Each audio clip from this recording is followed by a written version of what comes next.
Are you going to America? We are looking at New York.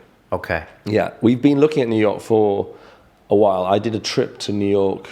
Is that necessary for your business model? Do you have to be It there? depends how you look at it. I mean, I have a very old-fashioned view, which is great brands are created out of America. And that might sound like a horrible thing to say, but there aren't many great brands, big global brands that are created from Britain. There are a few, BP, there's some that you think, wow, yeah, they're up there. But they're mostly not created from here because we, as an island nation, seem happy to just look after our island. And basically there's a chap called Mark who runs Regis. So he started Regis when it was one unit. And he's taken it, and he's British, he's taken it, and it's a British company, from one unit to a £1.7 billion company.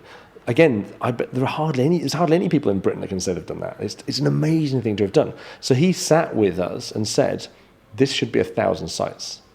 And I thought that was fascinating, because I don't think another British person could have looked us in the eye and said something as insanely audacious as that. I mean, that's a £1 billion company. Right. I mean, and so when he said that, I sort of thought, oh, hello, we've got something here, lads. This might be a winner. But it made me realise there's a potential. But it also made me realise that to realise that potential, you need to go where the money is, where the ambition is, where the balls are. And despite what everyone says, we have not yet created the conditions in this country to easily, and it's all relative, push out a brand. So WeWork are going to hit London. They've got £30 million just to spend on doing their initial launch.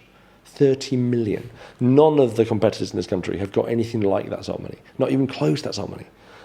Where do you guys get the money to finance yourselves? So we've done partnerships. So for example, partnering with people like Barclays. Okay. Where we were sort of in a commercial relationship with them. We have angel investment.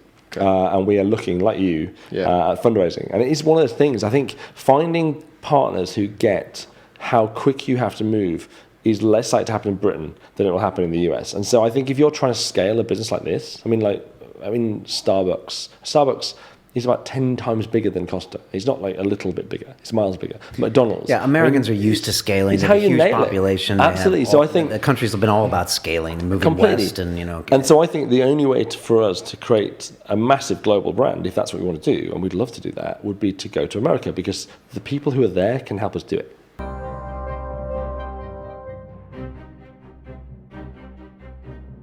I mean, I love it, like, obviously. I mean, I have a shit day and I go downstairs and I put my light on my bike and I cycle home and I'm grinning by the time I get home. And it's a funny thing because a lot of the comments were how they've noticed people seeing them obviously more and like thumbs up from other cyclists and taxi drivers and bus drivers. And a few interesting insights that I hadn't thought of when I was designing it was they realised, a lot of people commented about how when drivers overtake them, they take longer to cut back in than they would otherwise. They'd wait till they've gone past the projection and then cut back in a few yards ahead, rather than just nipping straight in.